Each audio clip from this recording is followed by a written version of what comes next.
Hi అండి. అందరికీ నమస్కారం. Welcome to my channel. ఈ వీడియోలో ఏపీ ప్రభుత్వ పెన్షనర్లకు సంబంధించి జీవో నంబర్ 152 రద్దు చేసిన గౌరవ హైకోర్టు అండి.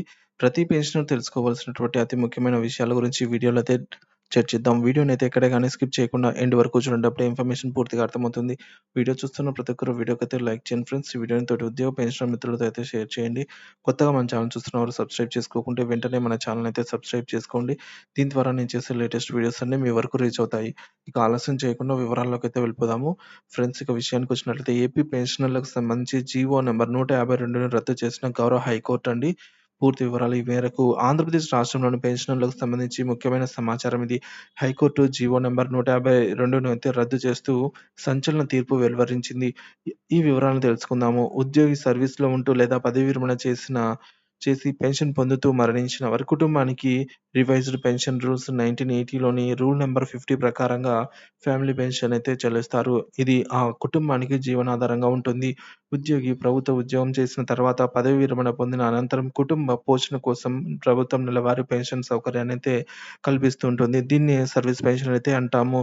ఇక పెన్షన్ పొందుతూ మరణిస్తే పెన్షన్ పొందుతూ ఉద్యోగి గనుక మరణిస్తే వారి కుటుంబ పోషణ నిమిత్తం అర్హులైన వారికి ఇచ్చే పెన్షన్‌ను ఫ్యామిలీ పెన్షన్ అంటాము. సర్వీస్‌లో ఉన్న ప్రతి ఉద్యోగి తమ కుటుంబ సభ్యుల వివరాలను నియం నియమిత ప్రొఫార్మాలో తమ డీడీఓలకు అందజేసి సేవా పుస్తకంలో నమోదు చేయించాలి.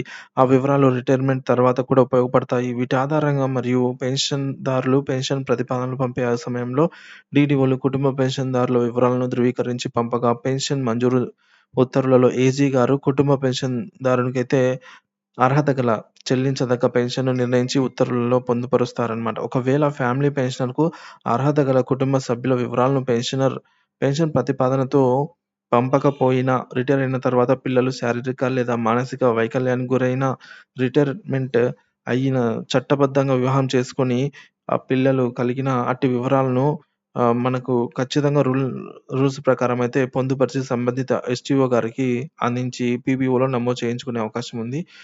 Rule number 50, 12 revised pension rules ప్రకారంగా 1980 మరియు ఆంధ్రప్రదేశ్ ప్రభుత్వ ఉత్తర్వులు GO number 315 dated on 2010 July 10 ప్రకారంగా కుటుంబ పెన్షన్ పొందుటకు కుటుంబ సభ్యులుగా ఎవరు వస్తారో తెలుసుకుందాము. మొదటగా భార్య లేదా భర్త అంటే స్పౌస్, తర్వాత కుమారుడు వివాహం లేదా అవివాహం చేసుకున్నవారు అంటే మ్యారీడ్ ఆర్ అన్‌మ్యారీడ్, కుమార్తెలు married or unmarried or divorced or widow. ఇక తల్లిదండ్రులు ఒకవేళ పైన పేర్కొన్న వాళ్ళెవరు లేకపోతే గనక డిఫాల్ట్‌గా తల్లిదండ్రులు వస్తారు. ఇక కుటుంబ పెన్షన్ ఎంత చెల్లిస్తారనే విషయానికొచ్చినట్లయితే ఉద్యోగి సర్వీస్‌లో ఉండి గనక మరణిస్తే కుటుంబ పెన్షన్ మొదటి 7 సంవత్సరాల వరకు చెల్లిస్తారండి. లేదా ఆ ఉద్యోగి 65 సంవత్సరాలు నిండే వరకు ఈ రెండిట్లో ఏది ముందైతే అంతవరకు చివరి నెల జీతంలో 50% అయితే చెల్లిస్తారు. ఇక తదుపరి చివరగా నెల జీతంలో 30% పెన్షన్‌గా చెల్లిస్తారు.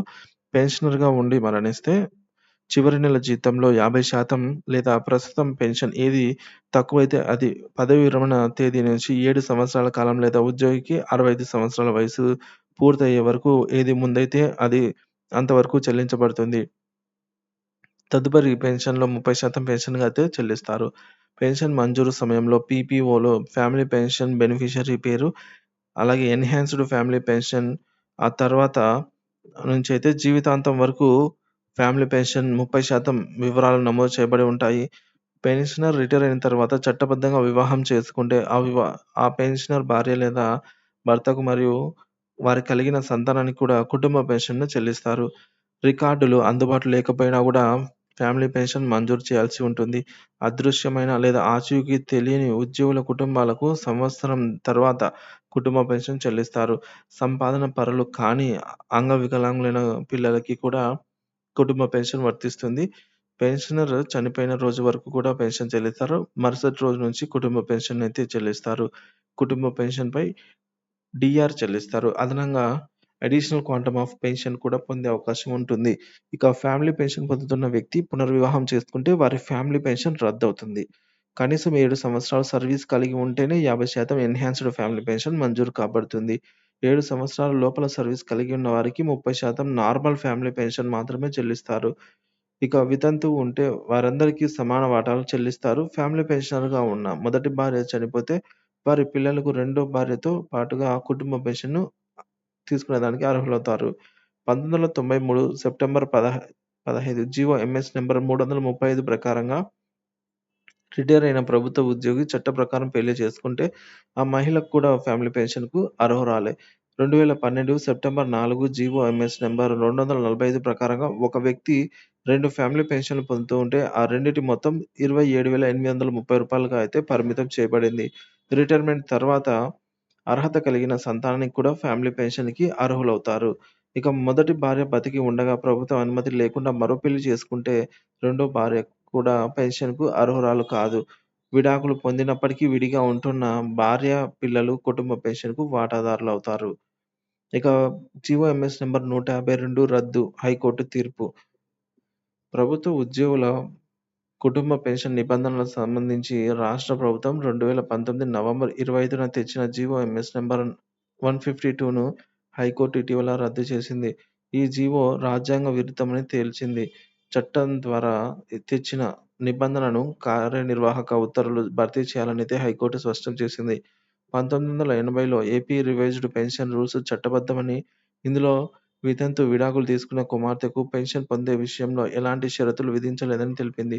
ఈ నిబంధనలను కార్యనిర్వాహక ఉత్తర్వుల ద్వారా మార్చడానికి వీలు లేదని పేర్కొంది.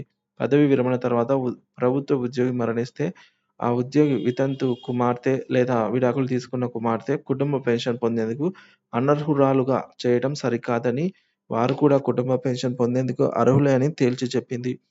పెన్షన్ పొందడం జీవనోపాధి హక్కుతో పాటుగా జీవించే హక్కులో ఒక భాగమని సుప్రీంకోర్టు కూడా పలు సందర్భాల్లో చెప్పిందని హైకోర్టు గుర్తు చేసింది.